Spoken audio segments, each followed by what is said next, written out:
6 है। Welcome to class 6.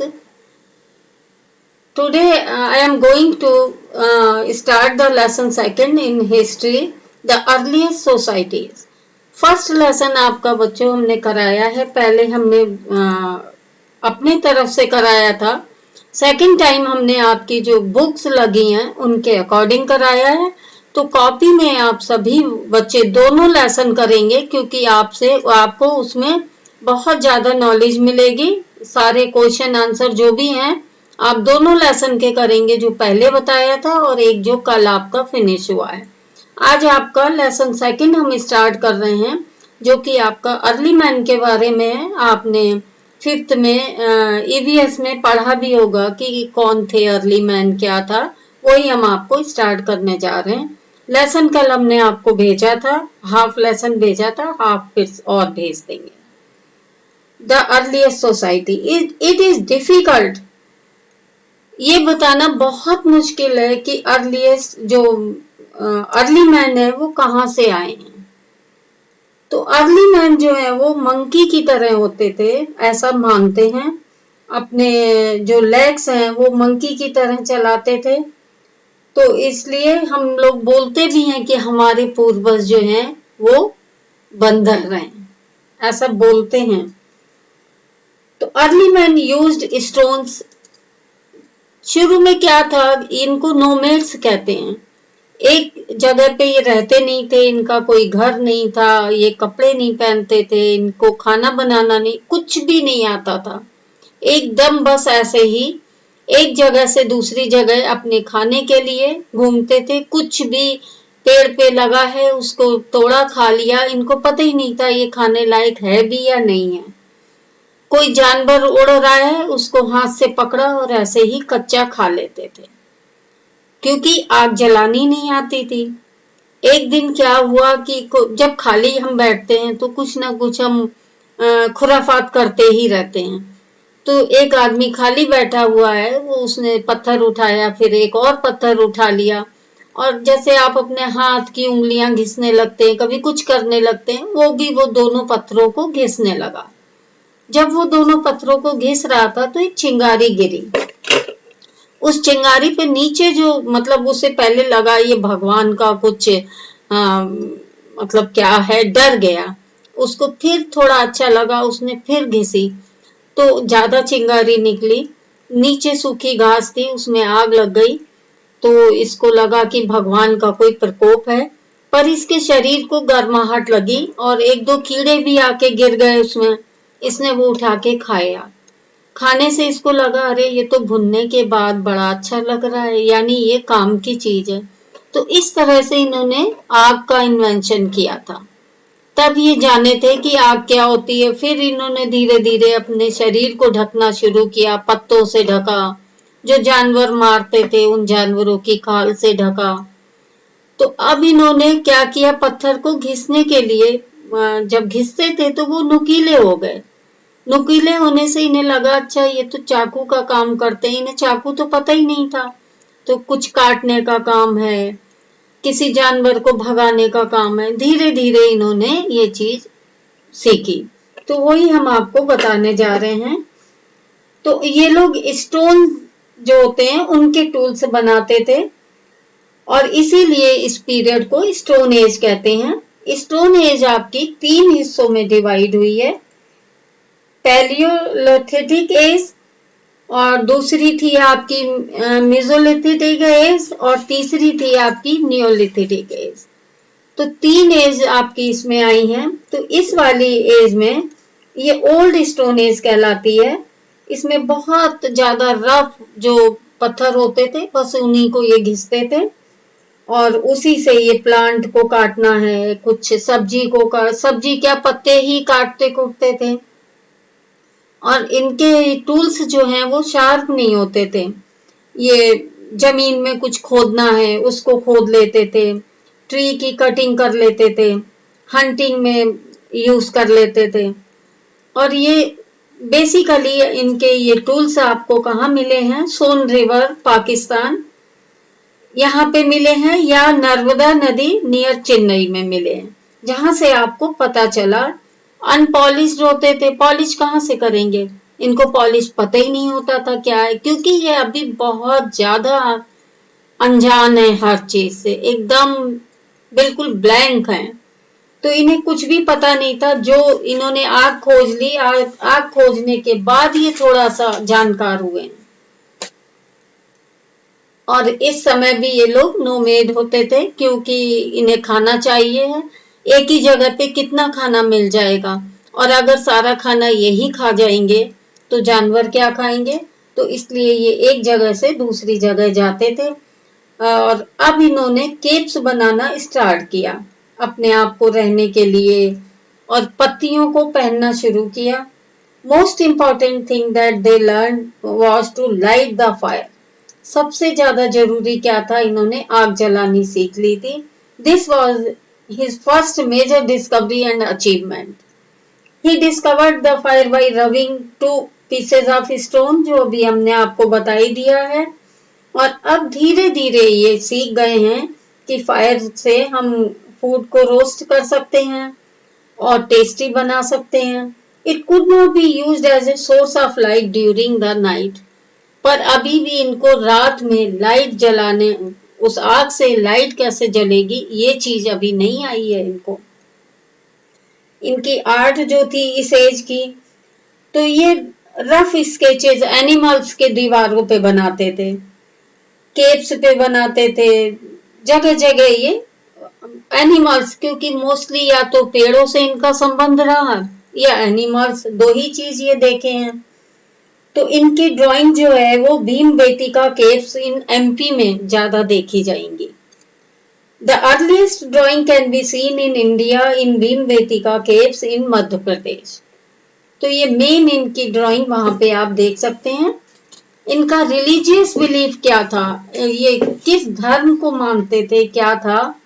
The early man could not understand the cause of natural phenomena such as movement of star, sun, moon, thunder. Therefore he started to worship them. अब इन्हें ये नहीं पता था ये चांद क्या है, सूरज क्या है, तारे क्या हैं। अभी तो आपके साइंटिस्ट लोगों ने आपको बहुत नॉलेज दे दी है, पर ये लोग सोचते थे रात में ये तारे चमके, चंद्रमा चमका, दिन में सूरज चमका, ये भगवान का कोई फिनोमेना है, तो ये उन्हीं की पूजा करने लगे। Natural calamity was seen as the expression of anger of God and supreme power.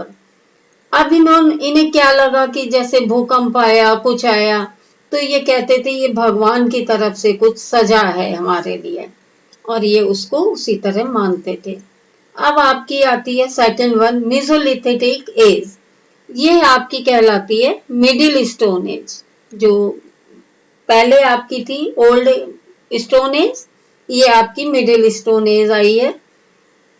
इसका माने क्या है, meso means middle and lithic means stone, बीच की। This period is also term as transitory period between paleolithic age and new stone age. Third आपकी जो new stone as आएगी उसके बीच का पीरियड, मिडिल मतलब बीच का ही हुआ बच्चों। Basically it was a stone age, tools were now improved. अब जो इन्होंने टूल्स बनाए थे धीरे धीरे ये उनको इम्प्रूव करने लगे। He made small sharp tools and fixed on would and bones. अब ये जो जानवरों की हड्डियां होती हैं उनके आगे उनको जोड़ने लगे, उससे पकड़ने का साधन हो गया। जैसे आपकी खुरपी होती है, लकड़ी पीछे लगी होती है, आगे लोहा लगा होता है, तो उस तरह के ये टूल्स बनाने धीरे धीरे इन्होंने स्टार्ट किए। The new tools and weapons improved the technique of hunting and gathering natural food. Men could collect honey and catch the fish. Fish became an important source of food.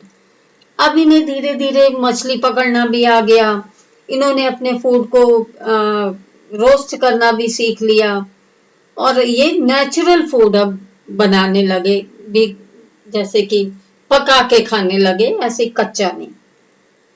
Domestication of plants and animals is process of control of animals by man. Man begin to learn grow cross and tame animals.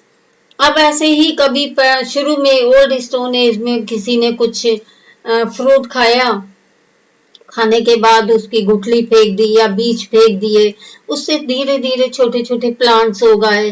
तो इनको लगा अरे ये तो बड़ी अच्छी चीज है, हड्डी उठा के इन्होंने फेंक दी, कोई डॉग आया उसने खा लिया, बचा हुआ फेंक दिया तो डॉग ने खा लिया।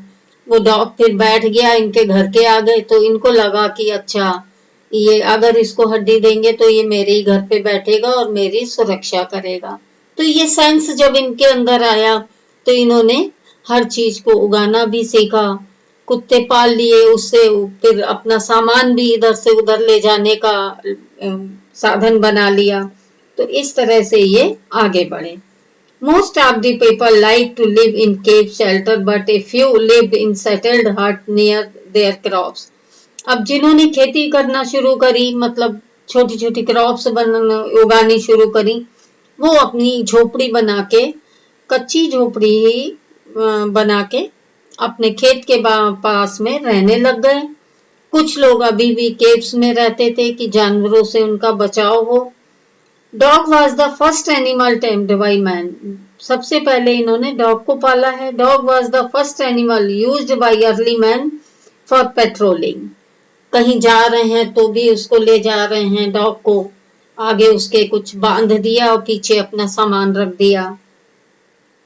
अब आपकी आती है third, Neolithic age. Neolithic age literally known as the new stone age. Neolithic sites have been found in India in Kashmir, Ganga Valley and northeastern and southern states. In this age, man changed from food gatherer to a food producer. अब ये पहले देखिए खाना इकट्ठा करते थे, जगह जगह से ढूंढते थे। अब ये फूड जो है उगाने लगे, उसके को स्टोर करने लगे।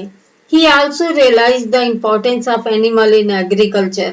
अब इनको ये भी पता चला कि जो जानवर हैं उनकी इम्पोर्टेंस क्या है।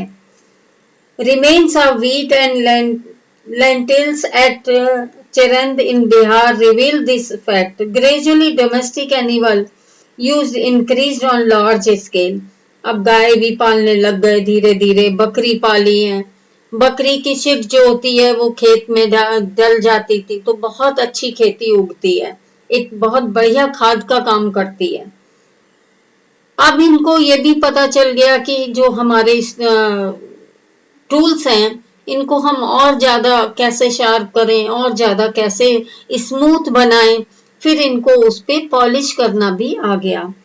Neolithic man used better hard stone to make the tools. He polished and sharpened the tools. The problem how to store the grain was solved by the pottery. Man needed vessels to store grains, water और milk.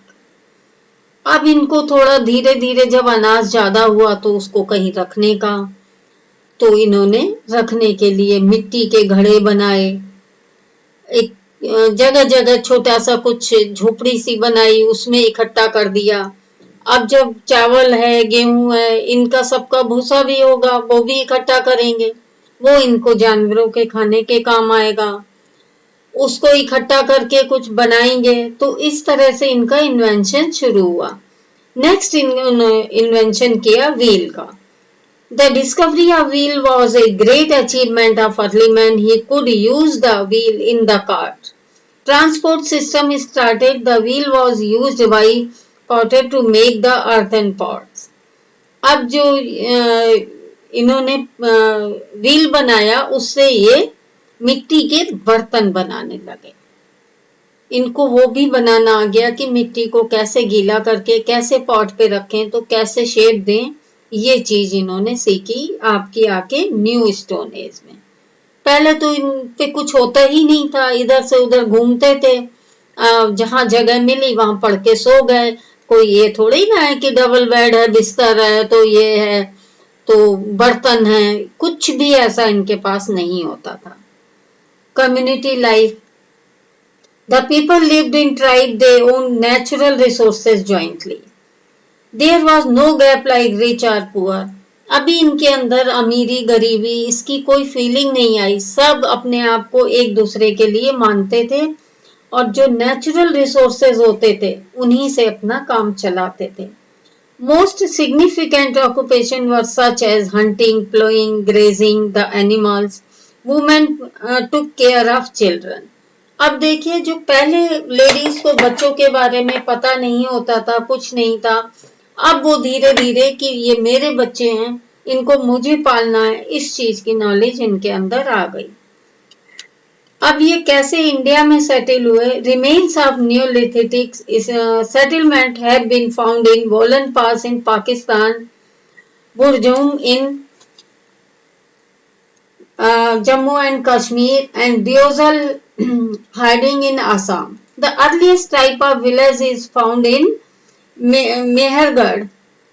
The houses were not permanent. अभी भी इनके house जो हैं वो permanent नहीं हैं, अभी भी ये मिट्टी से या भूसे से बनाते थे। Farming was well developed on these area. The people of these places had knowledge of growing wheat, barley, cotton, cattle rearing was adopted on large scale. Neolithic people of the India area buried the dead as one can see in Mehergarh. और धीरे धीरे इनको अब ये सब कुछ बनाना भी आ गया, पॉट्स बनाने आ गए, और जो लोग हैं यहाँ के वो चीजों को, जैसे कोई जानवर मर गया है तो उसको जला देना चाहिए, वो भी इन्होंने सीख लिया था, नहीं तो वो बदबू मारेगा और infection फैलाएगा। They often marked burial places with huge rectangular block of stone called megalithic, means large, and lithic means stone. A number of megalithic have been found in Achim in South India. तो इन्होंने इस तरह से मतलब जो लोग खत्म हो गए हैं उनको जलाने की जगह भी बनाने लगे। द कैथलेटिक एज और स्टोन कॉपर एज, इसके बाद आपकी, अभी तक आपकी स्टोन एज थी, अब आपकी आई copper age. After about 400,000 BC a new age started known as Chalcolithic age. In this age the use of copper metal started along with the stone tools. That is why this period is called as the stone copper age. So the first metal used by man was copper, but the copper was soft metal, not much useful to make strong tools. So man learned to mix copper with tin and zinc. The metal prepared by this mixture of copper with tin and zinc was called the bronze. It was harder than copper. अब copper तो बहुत हल्का होता है, उस खाली उससे अगर हम टूल्स बनाएंगे तो बहुत मुश्किल था, तो इन्होंने उसके साथ में जिंक और टिन मिलाया और मिला के जो मिक्सचर बनाया उसको इन्होंने ब्रॉन्ज का नाम दिया, जो कि थोड़ा हार्ड होता था, उससे इन्होंने टूल्स बनाए। ये पूरा लेसन बच्चों आपका था और आप इसके बारे में पढ़ेंगे, पूरा पढ़ के जो क्वेश्चन आंसर बुक वर्क हम देंगे वो आपका जो बुक मटेरियल होगा सब कुछ हमने उसमें आपका सॉल्व कर दिया है, आप उसको ध्यान से देख के कॉपी में करेंगे। Thank you.